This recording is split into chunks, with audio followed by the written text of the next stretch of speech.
Hello, everyone. My name is Bharat Shah. I'm Practice Lead at HCLTech for Agile Delivery Transformation and part of the COE. What we are going to talk today is how do we revive a tiring transformation, how we reinvigorate, how we put the transformation back on the track, right? And the reason being, many of the transformations, based on who you subscribe to, the data points suggest doesn't satisfy or trending towards the failure. So that's what we are going to talk about.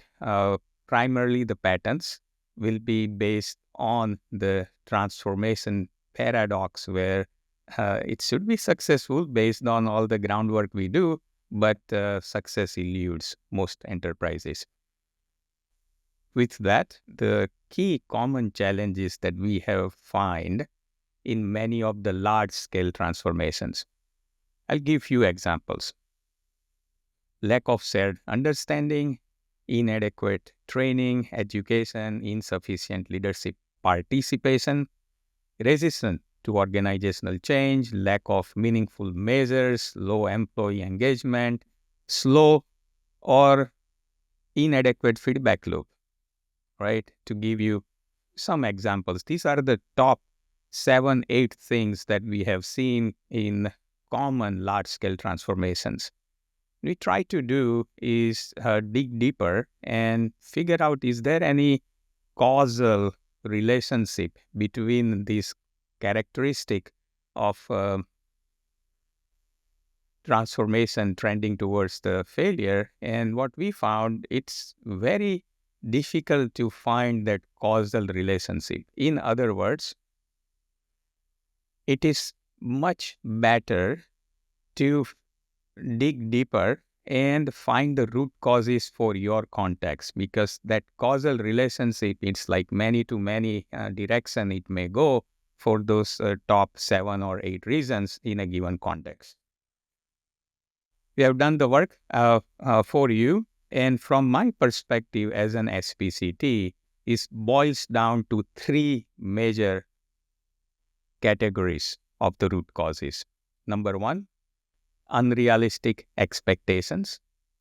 Number 2, misaligned priorities and siloed thinking. And number 3, insufficient focus on technical and people depth. So those 3 root causes, the next question becomes is, how do we break the cycle? And what can we do about it? 3 is the magic number. I'll give you 3 steps of the approach. Number 1, simplify. Number 2, manage not from the aspect of the command and control, but manage the change aspect of it. And number 3 is match. Match the pace of the transformation.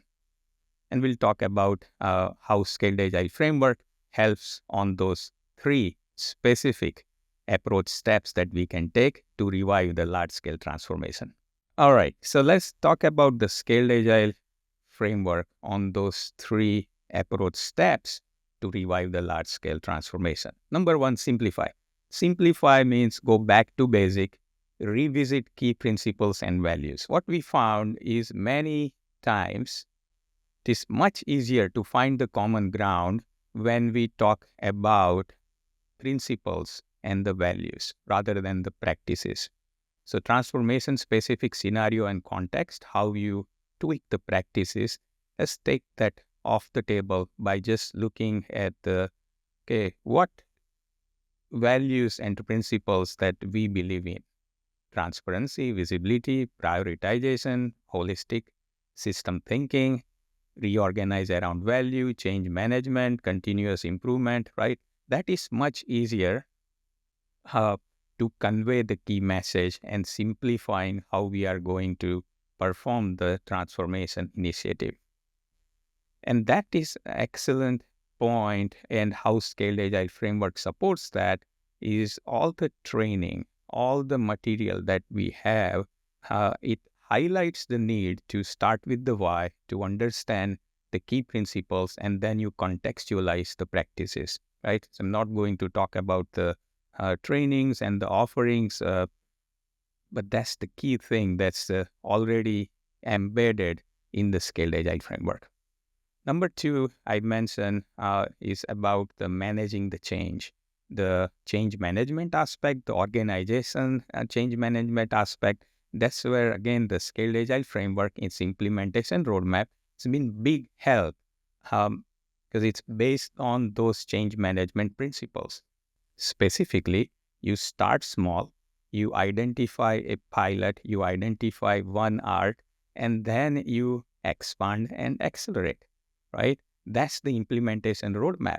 And it's flexible. It's flexible for your context. One of the large solution safe implementation, instead of just one art, we launched 6 arts. It took different preparation, but that's the flexibility in the implementation roadmap. The key here is to manage that change management aspect of your transformation initiative. Number 3, I mentioned match.